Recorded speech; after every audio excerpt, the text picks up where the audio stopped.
और बना है तो भोजपुरी होना जरूरी है ना होखे के चाहिए नो।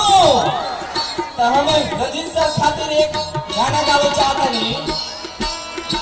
भगवान बड़ी फुर्सत से रविया के बनवाले बानी।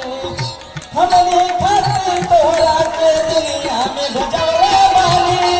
हमने खातिर तोहरा के दुनिया में भेजवले बानी। भगवान बड़ी फुर्सत से अपने की बनवाले बानी। और हम अपने क्रिएटर भाई खातिर बता दे चाहते हैं एगो शायरी बात कि हम अरवल जिला के शान है मगहिया जमान है। अभी तबे ना भैया अपन जिला के नाम और एक अलग पहचान हुई।